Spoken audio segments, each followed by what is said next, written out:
Thot Gjabiri, ka thënë Rasulullahi sallallahu alaihi wasallam, kullu ma'rufin sadaqa. Çdo vepër e mirë një herët është edhe sadaqa. Hadithin e transmeton Buhariu, po ashtu edhe Muslimi. Të dashurit e mi, këtu du me bo një sqarim më rëndësi. Ne nuk guxojmë mos me e ditë këtë. Nëse kishim me bo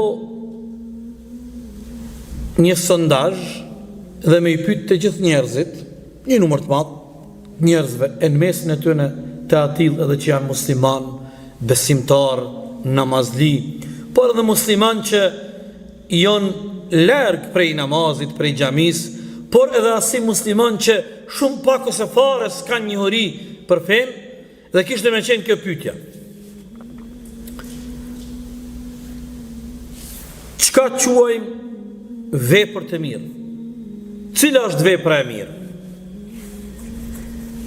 Sigurisht se njerëzit kishin me dhonë lloj-lloj përgjigje, por neve duhet gjithsesi të na intereson ajo që Allahu e ka kualifikuar dhe e ka cilësuar një vepër të mirë si të mirë.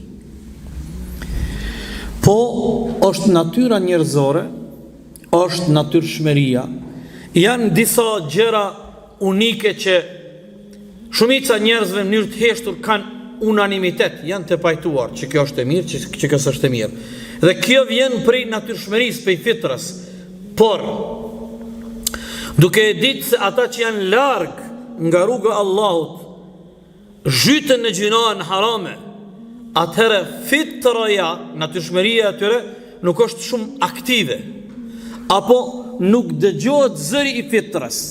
Prandaj është shumë e rëndësi ne këtë ta kemi në mendjen tonë, çka quajmë vepër të mirë, edhe cila është vepër e mirë.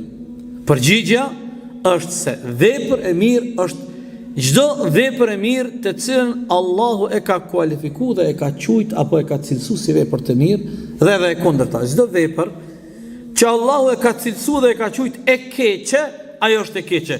Edhe pse njerëzit nuk munden mos më u pajtu për shkak të ignorancës dhe padijes së tyre. Prandaj,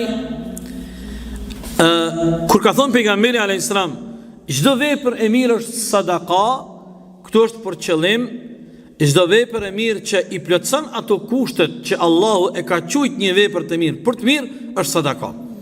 Dhe tani kjo porosi e pejgamberit alayhis salam është një mejdan i gjon, është një mejdan i madh që Allahu te baraka wa taala neve dëshiron me na jep mundësinë pothuajse në çdo rast, në çdo mundësi me bë punë të mira inshallahu taala. Por jo vetëm punë të mira, por hadithi e ka edhe një informat me rëndësi, kur thotë Rasulullahi alayhis salam, çdo vepër e mirë në të njëjtën kohë që kryhet, ti kish përblim, por ajo është edhe sadaka. Ajo regjistrohet edhe sadaka.